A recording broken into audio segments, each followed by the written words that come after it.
We're looking at the 2017 Hyundai Ioniq, which is actually a family of 3 different models. Start with a regular hybrid that is basically like the Toyota Prius, and that's certainly the model it's aimed at in the marketplace. There's also a plug-in hybrid version, which gives you more than 25 miles of all-electric range. And finally, there's a pure electric version, which gives you about 110 miles of range, putting it right in line with the Nissan Leaf, certainly the target for any EV in this class. One interesting thing about the hybrid and the plug-in hybrid is that they use a dual-clutch automatic transmission rather than the typical CVT that you find in this segment. So rather than a constant droning sound when you accelerate, you will get a sensation of running through the gears, which is going to feel more familiar to a lot of drivers. The other notable thing about the Ioniq, from our point of view, is that it does not look at all like the new Prius. The latest Prius has a radical design, polarizing, love it or hate it. If you're looking for something that's going to blend in a little more, look more like a regular car, but still give you a sense of forward-thinking technology, the Hyundai Ioniq should hit the spot. The Ioniq employs a familiar 1.6-liter gasoline 4-cylinder engine. It's an engine that we've seen in plenty of Hyundai and Kia models over the years, and of course it's been optimized for hybrid and plug-in hybrid duty.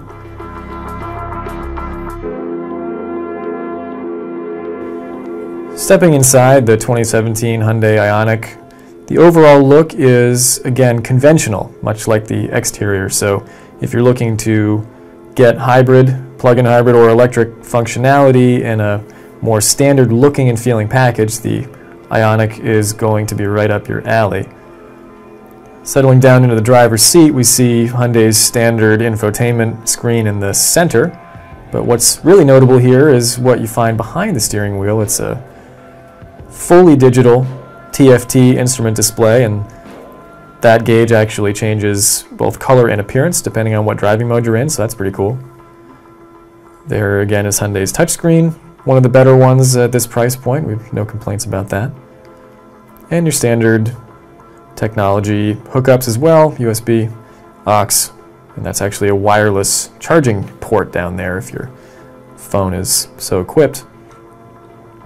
Features in the Hyundai Ioniq include Apple CarPlay, Android Auto for full smartphone integration.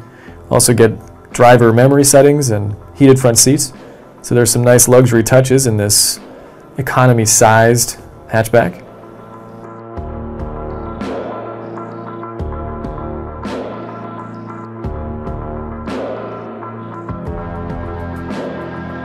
And in back, the Ioniq doesn't provide acres of legroom, but it's not bad for a car of this size, and in terms of overall interior volume, you can expect just about what the Prius gives you. So if you've been inside a Prius, you'll have a good idea of what the Ioniq provides in terms of space. Again, taking a look at that dashboard, you can see that it's a pretty straightforward look. So if you don't want to feel like you're driving a futuristic space pod thing, the Ioniq does the job.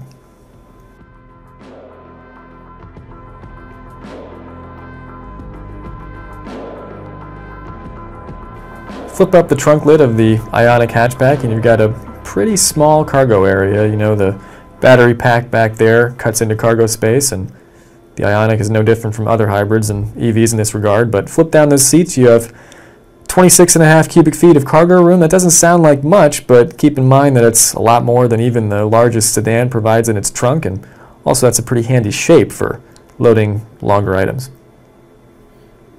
Competitors to the Ioniq, really, you're just talking about the Toyota Prius. You know, most hybrids sold wear the Prius badge, and Hyundai's looking to take a bite out of that market share with the hybrid, plug-in hybrid, and electric versions of the new Ioniq. For more on the Ioniq, the Prius, and other hybrids, go to Edmunds.com.